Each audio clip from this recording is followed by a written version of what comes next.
Well, good afternoon there. Welcome to Prog Monster. My name is Murph. I am the host of this show.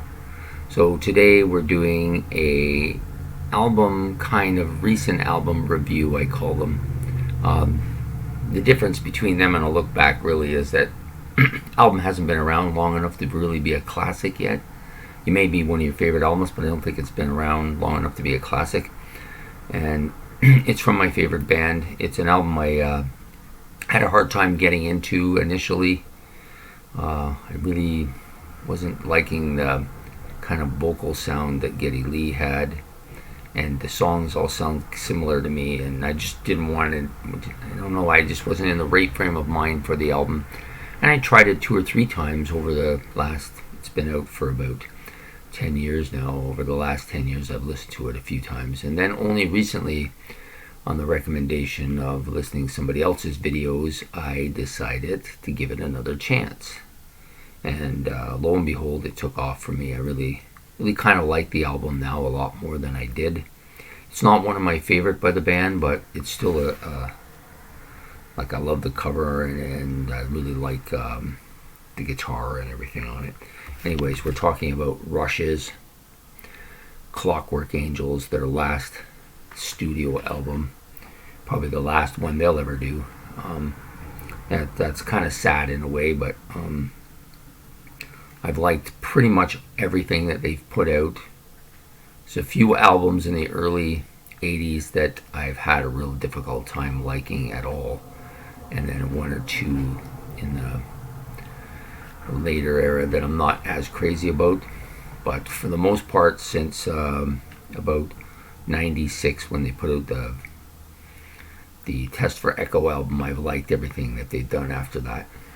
Anyways, so this album, Clockwork Angels, was released on June the 12th, 2012 at Blackbird Studio in Nashville, Tennessee, and Resolution in Toronto. Sorry, I forgot about that part.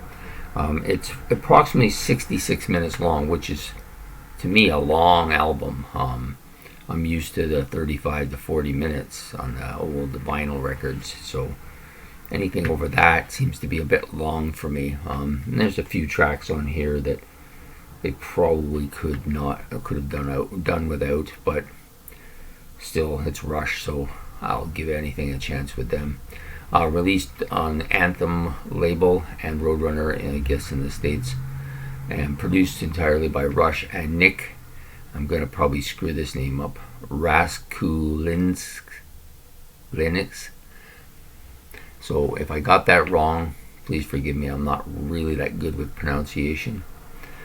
Anyways, the band, of course, is Alex Lifeson guitars and some keyboards, Geddy Lee bass, keyboards, bass pedals and vocals, Neil Peart drums and cymbals, and tambourine on this album. There's a couple of add-in musicians on here. David Campbell does the string arrangements and conducting, and Jason Snyderman plays the piano on The Garden. Okay, so there's your vital stuff from Rush. Now we're going to look at the album itself. Okay, so the album itself is fairly heavy. Lots of guitar riffs, lots of heavy, beefy guitar, lots of just really melodic songs, and of course the lyrics are good. I wouldn't go as far as to call this a concept album, although it is pretty much about one topic.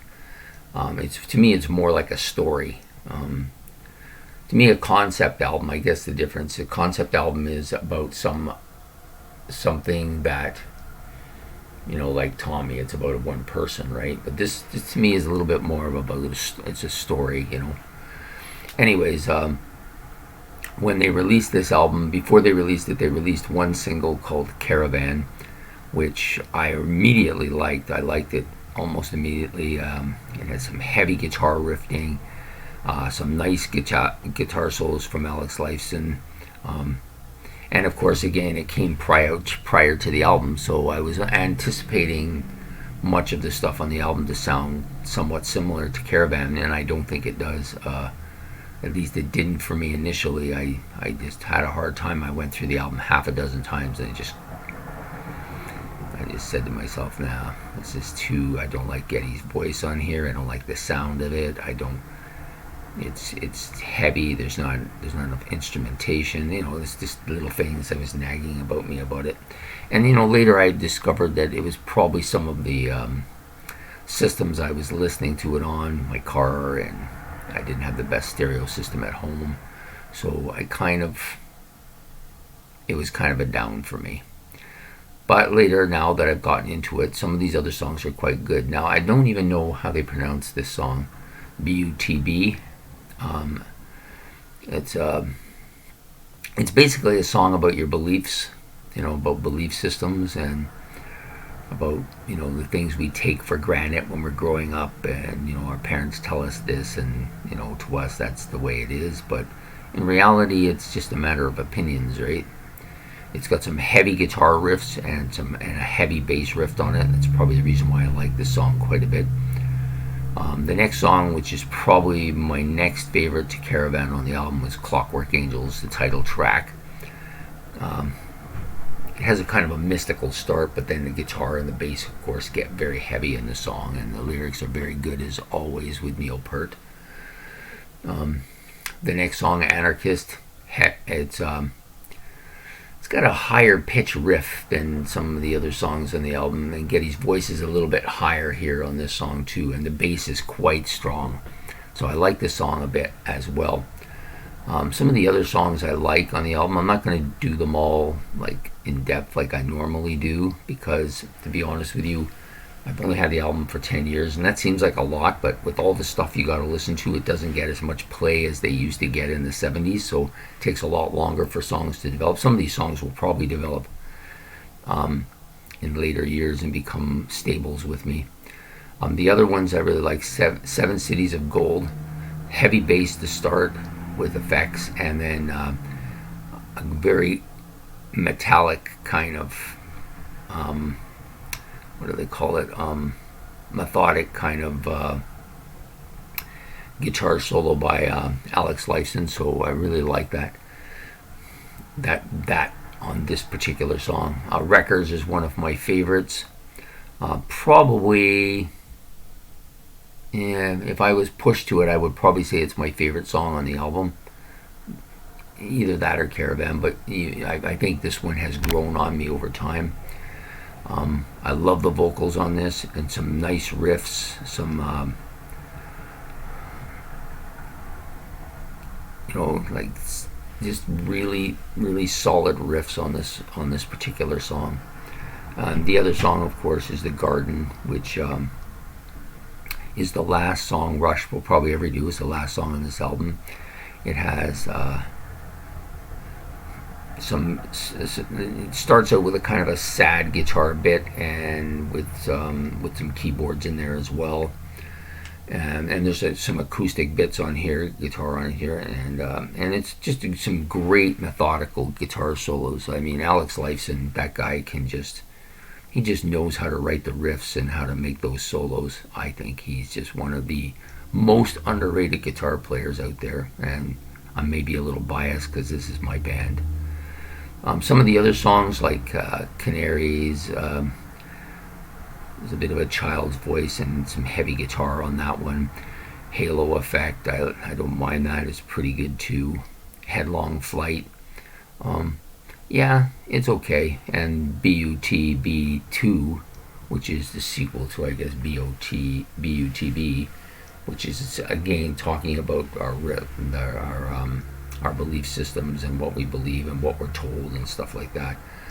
And it's nice that they touch on that, or at least Neil touches on that. So, overall, and the only other song I didn't mess with was Wish Them Well. This is a good, methodical guitar song, I think. It's in the tougher half. So, I mean, about half of the songs on here are good to very good, and the other half are kind of marginal. But overall, the overall effect of the album is good. I really like the overall effect. The art, of course, is great. There's a nice picture of the guys here. I like like I bought this album right away when it came out, so because it was Rush, and I had gotten back into Rush with Snakes and Arrows, like in a strong way. So yeah, since the early '90s, this is one of the solid albums they came out with. They had 5 or 6 pretty solid albums. This one probably ranks a little bit lower than some of the other ones, only because it doesn't really have, other than Caravan, it doesn't really have a top shelf song on it, or one that's more notable. You know, Snakes Arrows had a couple. Vapor Trails has 1 or 2. Counterparts is an album I can never quite remember. It's got some good stuff on it too. And Test for Echo has Test for Echo, which is a great song. Anyways, so very good album. If you're not familiar with it, it's worth the price. It's like I said, it's to probably be Rush's last album, so it's worth having for me for any other reason than as a collector's item. But I still kind of like the album quite a bit. So there you have it. Rush's Clockwork Angels, a more recent review of an album. So what's coming up? Well, I have another look back this weekend of most likely the most famous band in the history of rock music. Maybe not the best one, but certainly one of the most influential, and that'll be the Beatles. And then I will be doing some more top 10s, some more look backs next week. And I'm hoping in the Christmas week to do a video with my daughter, who has a site, a Twitch site as well. And she wants to, or I wanted to ask her to do a top 5 songs each. Each of us will select our top 5 favorite songs by The Who and just give our own back and forth. She likes The Who, which is different from people in the most. It's funny how it is though, most younger people don't really care for the older music, and if they do, it's usually 1 or 2 groups. In her case, she happens to like The Who, which is not uncommon. A lot of people like The Who. So there you have it. Thank you for coming on and listening, and if you like what I've had to say, please like at the bottom and subscribe if you want me to do more stuff. And I look forward to seeing you in the future, and I look forward to doing a live video soon. And that's for today. That's Murph signing off from Prog Monster. You have a good day.